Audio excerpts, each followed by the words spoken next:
Happy ten ডায়েরিজে স্বাগত জানাচ্ছি। শুরু করছি নতুন একটা ব্লগ। এটা বেশ এক মাসের পুরনো একটা ব্লগ, তবে শেয়ার করছি আমার অভিজ্ঞতা কেমন ছিল। তবে তার আগে একটা ছোট্ট কথা, আপনাদের ছোট্ট ছোট্ট মোটিভেশন আমাদেরকে দিচ্ছে নিউ ইন্সপিরেশন।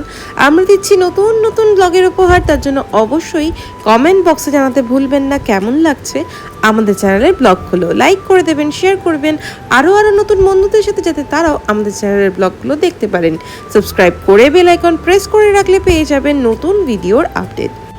ভিডিও ক্লিপসটিতে দেখতেই পাচ্ছেন আমি মাটন শরবাটা কিন্তু বেশ আয়েশ করে খাচ্ছিলাম। একটু সল্টি থাকলেও খেতে মন্দ ছিল না। আর খাচ্ছিলাম ফিশ ফিঙ্গার, যেটা প্লেটেই সার্ভ করা হয়েছিল। গিয়েছিলাম ফ্লেম অ্যান্ড গ্রিলে, তার কারণ এই বছর বৌমা ষষ্ঠীর হিড়িকটা একটু বেশিই ছিল। আমিই বা কেন বাদ যাই, যুগের সাথে তাল মিলিয়ে চলতে চলতে আমার শ্বশুর শাশুড়ি মা এবং আমার বর সবাই মিলে ঠিক করলো আমাকেও বৌমা ষষ্ঠী দেওয়া হবে। আর যেহেতু আমি একটু কাবাব খেতে বেশি ভালোবাসি, তার জন্য নিয়ে যাওয়া হয়েছিল ফ্লেম অ্যান্ড গ্রিলে। বাড়িতে রান্নার জোগাড় না করে এইটা কিন্তু বেস্ট অপশন। একই ছাদের তলায় বিভিন্ন রকমের খাবার।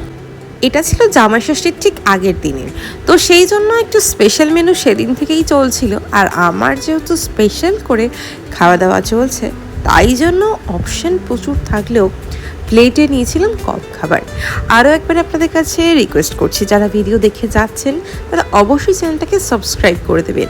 আপনাদের একটি সাবস্ক্রিপশন আমাদেরকে দেবে মোটিভেশন, দেব নতুন ভিডিওর সন্ধান।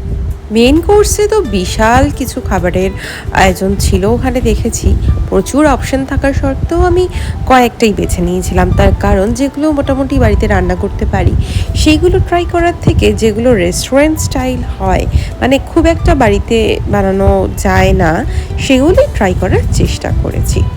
আমি বহুবার বাড়িতে বিরিয়ানি বানানোর চেষ্টা করেছি, তো খুব কমবারই সফলতা পেয়েছি। তাই বিরিয়ানিটা আমি রেস্টুরেন্টে গিয়ে খেতেই পছন্দ করি। তো প্লেট ভর্তি করে খাবার নিয়ে বসে পড়েছিলাম। খেতে তো ভালোই লাগছিল। আর তারপরে ওখানে যেটা দেখলাম, ডেজার্টেও প্রচুর রকমের অপশান ছিল। আর এই ডেজার্টের অপশানগুলো দেখেই তো আমার চক্ষু চড়ক গাছ। দেখতেই পাচ্ছেন আমার প্লেটে কতটুকু পরিমাণের খাবার ছিল। আমি কোনো খাবার নষ্ট না করারই চেষ্টা করি। মেইন কোর্স ঝটপট শেষ করলাম, আর তারপর চলে গেলাম ডেজার্টে ভরে ভরে প্রচুর অপশান ছিল। আগেই বলেছি প্রায় মনে হয় 10 থেকে 12 রকমের মিষ্টি ছিল, তার সাথে আইসক্রিমও ছিল। আইসক্রিমগুলো আমি সবকটাই ট্রাই করেছি, তবে মিষ্টি খুব বেছে বুঝেই আমি নিয়েছিলাম।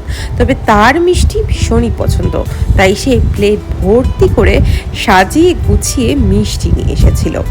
কিছু বিশেষ কারণের জন্য হয়তো মাঝে মধ্যে চ্যানেলে ভিডিও আসতে দেরি করছে, তবে একটু অপেক্ষা করলে ভালো ভালো মুহূর্ত আপনাদের সাথে শেয়ার করব। আজকের মতো নিচ্ছি বিদায়, খুব শীঘ্রই দেখা হবে। তার আগে অবশ্যই লাইক, শেয়ার অ্যান্ড সাবস্ক্রাইব।